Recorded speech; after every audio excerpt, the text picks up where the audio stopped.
This is Late Tea Time, the golf betting podcast that finds the best betting value closer to the first shot being struck than anyone else. Always gamble responsibly. Visit begambleaware.org for more information.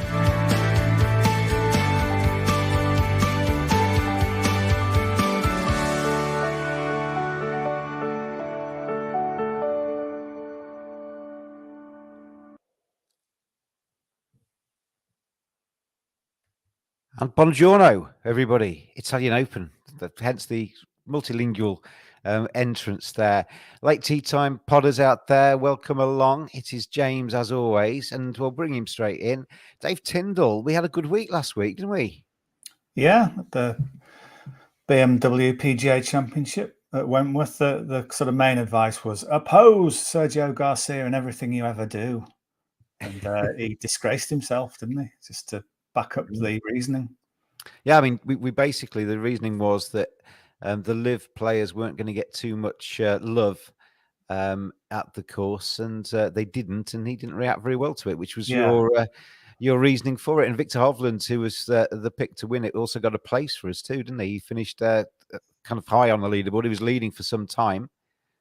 Yeah, with Sergio, it was specifically him, not just sort of general live, because he was the most thin-skinned, and I think we even said back in a match bet with Patrick Reed was one of them, and Reed, as he sort of showed in the past, he's got a skin of a rhinoceros and didn't care about any bad vibes there. So he did well, didn't he, and had a run on the final day. But Sergio shot first round 76, decided he'd had enough, and then was seen at a baseball game the day after. So his mind and heart wasn't at Wentworth, so it turned out. Yeah, any match bet with Sergio, you won. Anyway, welcome along, Dave. How are you? Yeah, I'm very well. I should have done that first. Anyway, yes, we are looking ahead to the Italian Open this week. The top end of the markets sees Rory McIlroy as the favourite heading into this event, 15-4 for Rory. Matt Fitzpatrick is there at 10s. Victor Hovland, who, as I said, did well last week for us, 12-1, 22-1 for Tyrrell Hatton. Francesco Molinari, Italian, 25-1. And then Adrian Meronk is 35s, and the rest are bigger. So it's certainly at the top end of the field there, DT. It's a good field. Yeah, there's it's been handy for the scheduling in the fact that the Italian Open follows on from Wentworth. So a lot of the guys have already come to Europe. But the other big factor is the course, Marco Simone. It will stage the Ryder Cup next year. So people like Rory McIlroy, Fitzpatrick, Hovland are thinking, right, let's get another look at it, or a first look at it, and we'll see how it plays. And that should stand us in good stead for next year. There was a little bit of irony last week, wasn't there? With you mentioned that Rory had kind of taken the mickey out of the live, saying that this is played over 72 holes rather than 54. But obviously, because of the death of the Queen, it was reduced to 54 in the end anyway, wasn't it? So it was the same duration, which just kind of made me chuckle a little bit. But anyway, we always say that we leave this pod as late as possible on a Wednesday to get the latest information. Because of our various work commitments today, we've come blimmin' early. Only 11:20 a.m. currently in the UK. Has that given you enough time to soak anything in and to work out where we're going to go this week? Yeah, there's a couple of things I've picked up on. So let's start then with the kind of obscure bet here. So there's an Italian guy who, if you watch the Open quite closely, do you remember the guy in the bucket hat who we thought was a Stone Roses fan, called Barclay Brown? Yes. So he was in the running for top amateur and did really, really well, but he got beaten by a guy called Filippo Celli. I'll say that again in Italian. Filippo Celli. That's better. And yeah, very good. He won. So Filippo Celli, he won the silver medal. So he beat Barclay Brown, and that's just part of a really good summer for the young Italian. He won the European Amateur Championships.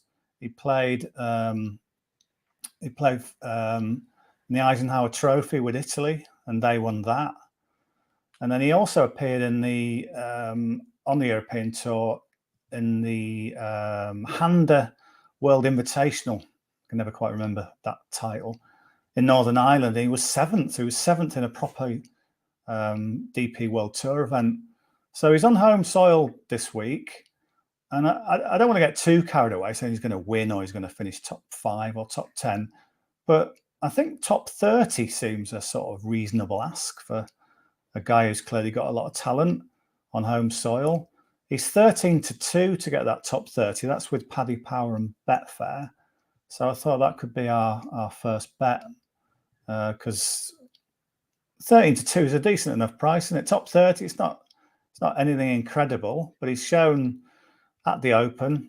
He didn't finish top 30 at the Open. That's the Open with everybody playing. He was 47th, but he finished 67, 71, 71. So when the pressure was on for the weekend, where he had to get that silver medal for top amateur, he delivered. But it's the 7th in Northern Ireland that makes me think a field that kind of thins out from the top. You get past McIlroy and Hovland and Fitzpatrick, Hatton. You kind of, there's not that many players who should be afraid of. So top 30 at 13-2, I thought was a nice way to start us off. I had to scroll down quite a long way to find him on the actual outrights. He's 275-1 best price to win the thing, so he's a fairly long way down. But 13-2 for top 30 for Filippo Gelli. Very good. Good name, that, isn't it? Isn't it?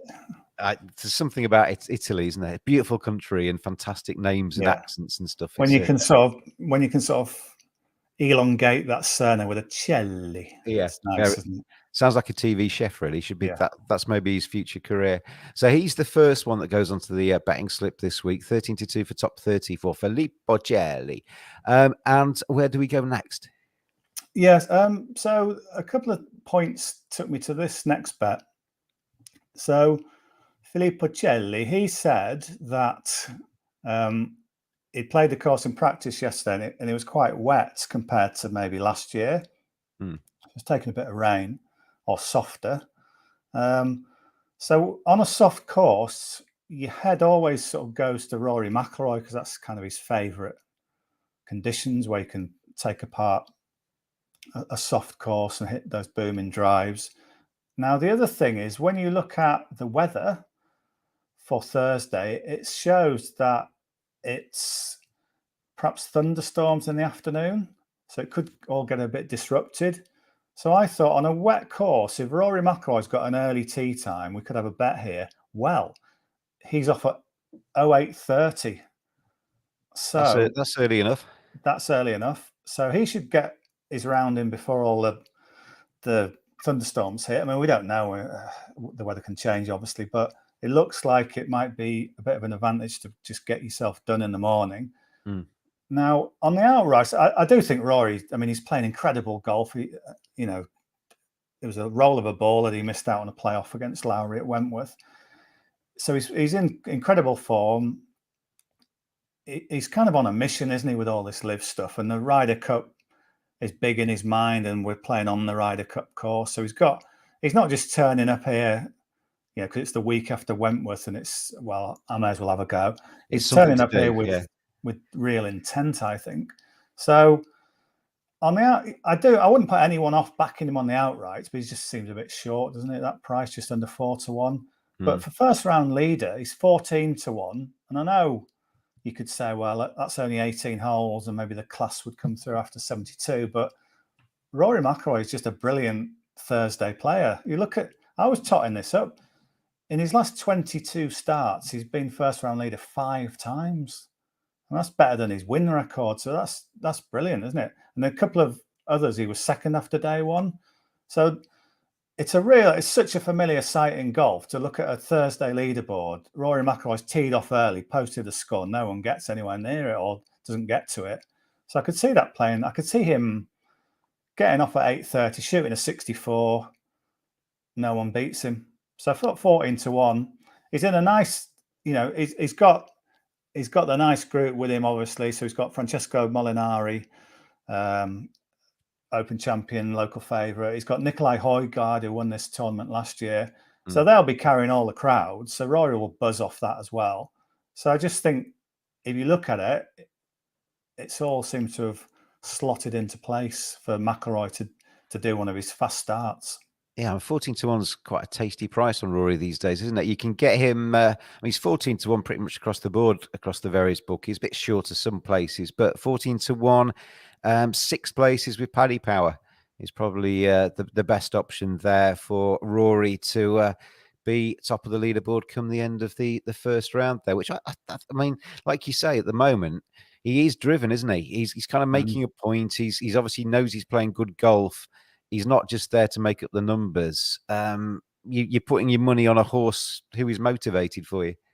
Yeah, and that's often the thing with him. If he's on a mission, then good things happen. And as I say earlier, this field isn't the best by any means at all, and I don't think there's that much to fear. But that Ryder Cup angle, I mean, he's getting plenty of Ryder Cup questions about from will these live players be playing in it? He's kind of saying no, they've had their turn.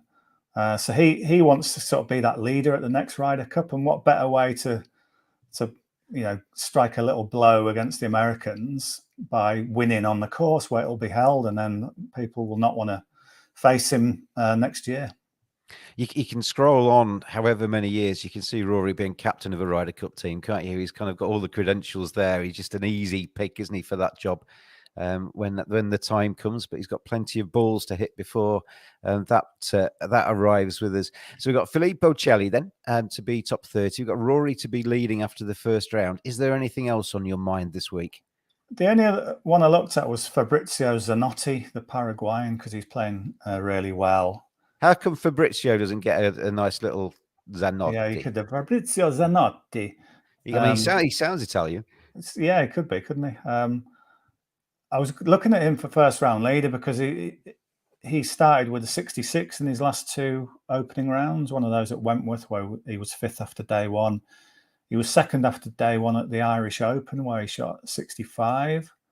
And he's just in really good form. He's making the top 20 every week. 27th at this course last year, which is another tick.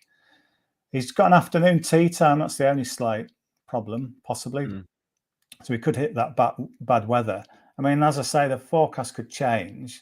So maybe people might want to just delay their bets a little bit and get the very latest weather forecast on Wednesday night UK time. But as I say, he's got those credentials. One other thing with him, actually, he's finished in the top 6 after day 1 3 times in this tournament. So he's been a proven fast starter in the Italian Open, for whatever reason that is, on different courses. So he's 55-1. That's 7 places with Boyle Sports. So say there's a bit of a concern because of the weather, and he's in the wrong group possibly. But you never know with it. When it's thundery, you never know, do you? It could just blow past. We're 10 miles outside Rome, so if you're checking the weather, just check the Rome weather forecasts. Yeah. It could pass to the side. It might be that it passes in 20 minutes and it's not disrupted. So all in all, it's probably worth a little go at 55-1. I'd hate to miss out just because we were being too weather dependent. But Rory would be the main first round leader. But if you want another one in the afternoon, Zanotti is your man. Yeah, split your stakes. Rory 14-1, 6 places to be the first round leader. Fabrizio Zanotti, Paraguayan, but very Italian sounding, 55-1, 7 places with Boyle Sports. And Filippo Celli, I mean, I'm going to remember his name now forever. 13-2, top 30 to finish the 72 holes in the top 30. Filippo Celli. Dave Tindall, as always, thank you. Bellissimo. What does that mean? Sounds all right to me. Beautiful. Yeah. Bellissimo. You have to do that bit. Bellissimo. Yeah. Bellissimo. So good luck with your bets out there. Bella. You carry on. We'll just leave you on the sides as we play the outro. Do you know? You've watched Gregory's Girl, haven't you? Yes. Doesn't he keep saying Bella? It's sort of Italian Scottish. Claire Grogan in Gregory's Girl was one of my first crushes. I think for lots of men our age, yes, Claire Grogan was the one, wasn't she? Yeah, I met her very briefly. It's a memorabilia show in Birmingham. Very nice lady, but she's not involved in golf. I don't think she plays golf, does she? I've not heard, but she's Scottish. Yeah. Who knows? She might have a dad or a brother or a relative who's into golf. I don't think it's actually the law that if you're Scottish, you have to be into golf. But it's not far off the law, though, is it? To be honest. Plenty are, aren't they? Anyway, we will say goodbye for another week before we talk rubbish for far too long. And hope you enjoy the Italian Open. Thanks to DT again as well. And good luck with all your bets. Gamble responsibly. This is a sports broadcast media production. Never actually say that usually, but we are a sports broadcast media production. And we will be back and see you again next week. So enjoy the golf. See you soon.